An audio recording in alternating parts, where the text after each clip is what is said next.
There's been a lot happening in the markets lately. We've seen the effects of the US election results and Trump's policies, foreign investors pulling out because of valuation concerns, and now the Adani situation, which has caused a lot of turbulence. Despite all this, the Indian stock market opened much higher today. This was partly due to the positive sentiments after the results of the Maharashtra Assembly elections. In today's video, we're diving into some important updates from the Indian stock market. First up, we'll talk about the recent Sensex shift, which stocks have been added and which ones are being removed. We will also talk about the S&P downgrading India's GDP estimates and what it means. Then we'll shift the focus to some comments from the Adani CFO on the recent controversy.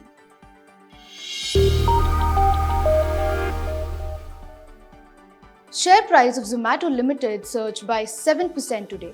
Why? Well, Zomato just got the golden ticket. It's been added to the BSE Sensex effective December 23rd. Now, you might be wondering what's the big deal about being a part of the Sensex? And why does this cause such a reaction in the share prices? Let me break it down to you in simple terms. First, the BSE Sensex is not just any index. It's the benchmark for the Indian stock market. It includes the 30 largest, most financially stable and sector-diverse companies in the country. It's like the Hall of Fame for the stocks. Now, being a part of the Sensex is significant because it puts a company in the spotlight for both domestic and international investors. Many large funds like the mutual funds or ETFs replicate the Sensex when building their portfolios. So when a stock is added, demand for the stock often shoots up, leading to a surge in its price. One more thing. To make space for Zomato, JSW Steel is being removed from the index and its share price fell by 2% in the early trade. Why? Because getting removed from the Sensex can reduce the stock's visibility. Certain funds may stop holding it, causing a selling pressure. Now, who decides these changes? It's not random. Asia Index Private Limited, a joint venture of S&P, Dow Jones Indices and BSE, conducts periodic reviews of these indices like the Sensex. This rebalancing ensures that the Sensex remains an accurate reflection of India's evolving economy. Companies that perform well, that grow in value and meet the criteria are added, while others that fall short are removed. It's like maintaining a high-performing cricket team, only the best players stay in the game. And it's not just the Sensex getting a shake-up. The BSE 100 index, which takes 100 companies, also saw some big changes. For example, Ashok Leyland, PI Industries, IDFC First Bank, IRCTC, UPL and APL Apollo Tubes were also removed. Taking their place are Jio Financial Services, Suzlon Energy, Adani Green Energy, Adani Power and PB Fintech. So why do these changes matter? Well, inclusion in many major index often attracts more investments, especially from institutional investors. It's like being recommended by a trusted advisor. The credibility boost can make a big difference.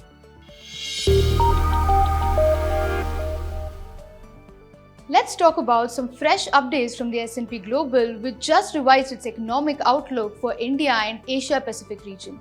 First up, India's GDP growth. S&P has slightly downgraded its projections from financial year 26 to 6.7% and financial year 27 to 6.8% compared to the earlier estimates. However, it has retained a 6.8% forecast for financial year 25. This compares to RBI's GDP estimates to 7.2% for the financial year 25. But S&P also said that growth is expected to rebound to 7% in the financial year 28. But why the slowdown in the near term? S&P explains that the high interest rates and reduced government spending are dampening the urban demand. While some indicators like PMI, which is Purchasing Managers Index, show steady growth, others point to temporary dip, especially in the construction sector, which took a hit in the September quarter. Now let's talk about inflation, because it's playing a huge role here. Persistent food inflation is delaying rate cuts by Reserve Bank of India. Why? Because food prices are being driven up by factors like erratic rainfall and climate change, making inflation harder to predict. Food items make up to 46% of India's inflation basket. That means when food prices spike, it significantly impacts overall inflation and in turn the RBI's policy decisions. S&P expects only one rate cut this fiscal year, reflecting the central bank's caution. Now let's zoom out to Asia Pacific region. S&P highlights some additional challenges.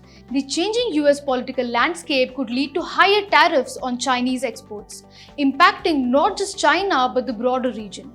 Slower global demand and cautious central banks are expected to weigh on growth. Even for China, despite its domestic stimulus measures, S&P predicts GDP growth of 4.1% in 2025 and 3.8% in 2026, both lower than earlier forecasts. For the entire Asia Pacific, slower global demand is a headwind, but factors like easing inflation and strong domestic demand in emerging markets should offer some support. So, what's the big takeaway? While India's long-term growth story remains strong, near-term challenges like high interest rates and inflation are real. Globally, shifts in US trade policies will also have an impact.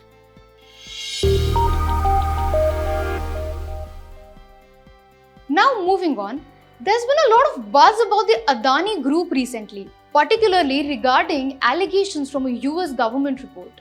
We've already covered that in another video, do check that out for the full background. Now coming back to latest updates, Adani's CFO also addressed the matter, stating that the group hasn't been involved in any wrongdoing.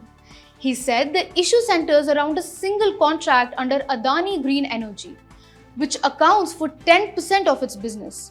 He also clarified that none of its 11 listed companies are involved in any illegal activities.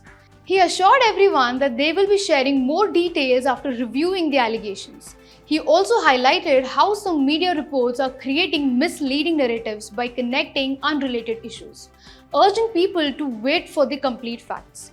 The group said they only became aware of the allegations recently and are reviewing the matter closely. They are even exploring legal actions because they believe accusations lack merit. This is still a developing story, so let's see how things unfold as more details come to light.